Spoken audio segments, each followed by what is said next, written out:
Assalamualaikum warahmatullahi wabarakatuh. Salam sejahtera bagi kita semua. Om Swastiastu, Namo Buddhaya, salam kebajikan. Perkenalkan, nama saya Hayana Jamil dengan NIM 22104111 dari Program Studi Administrasi Publik Fakultas Ilmu Sosial dan Ilmu Politik Universitas Lambung Mangkurat, Banjarmasin. Hari ini saya akan menjelaskan secara singkat dan padat mengenai Kapital Selekta Sistem Sosial Indonesia.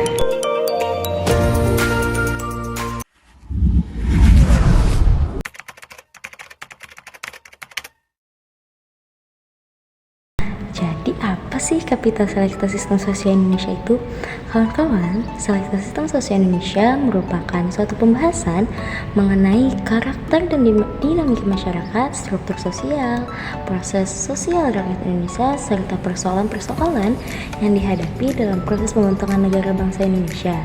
Selain itu, Kapital Selekta Sistem Sosial Indonesia juga membahas mengenai sistem pemerintahan Indonesia termasuk sistem pemerintahan presidensial yang dianut oleh Indonesia dari Undang-Undang Dasar 1945. Kemudian, Kapital Sistem Sosial Indonesia juga membahas tentang konsep dasar dalam sistem sosial budaya, teori fungsionalisme, dan peran pada masyarakat. Dalam pembahasan kali ini, saya akan menyampaikan Kapital Selekta Sistem Sosial Indonesia yang membahas konsep-konsep penting dalam sistem sosial Indonesia, termasuk demokrasi konsensus. Berikut adalah beberapa poin penting yang dijelaskan dalam kapital tersebut. Yang pertama, yaitu konteks struktural demokrasi konsensus, di mana konteks struktural demokrasi konsensus ini melibatkan pencapaian keputusan atau kesepakatan melalui dialog dan pertemuan bersama, tanpa harus bergantung kepada mayoritas mutlak. Ini juga yang menekankan kolaborasi dan kompromi untuk mencapai keputusan yang dapat diterima oleh sebagian besar pihak. Yang kedua, yaitu demokrasi konsensus sebagai sistem manajemen konflik.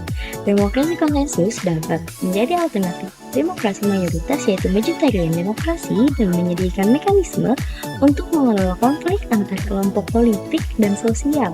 Demokrasi konsensus dapat membantu mengatasi konflik antar kelompok melalui mekanisme lembaga-lembaga demokrasi seperti partai politik, badan-badan perwakilan rakyat, pengadilan, pemerintah, pers, dan forum-forum terbuka lainnya. Yang ketiga yaitu elemen-elemen demokrasi konsensus. Demokrasi konsensus melibatkan fleksibilitas antara kelompok politik dan sosial dalam masyarakat yang memungkinkan mayoritas dan minoritas saling berganti posisi.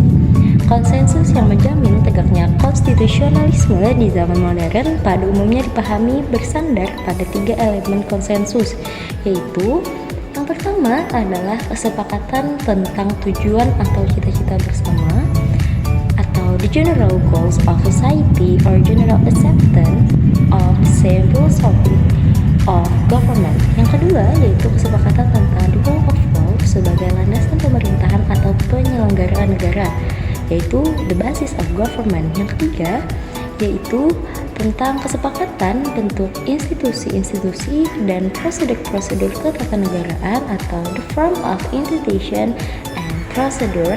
Dengan adanya kesepakatan itu, maka isi konstitusi dapat dengan mudah dirumuskan karena benar-benar mencerminkan keinginan bersama berkenaan dengan institusi kenegaraan dan mekanisme ketatanegaraan yang hendak dikembangkan dalam kerangka kehidupan negara berkonstitusi.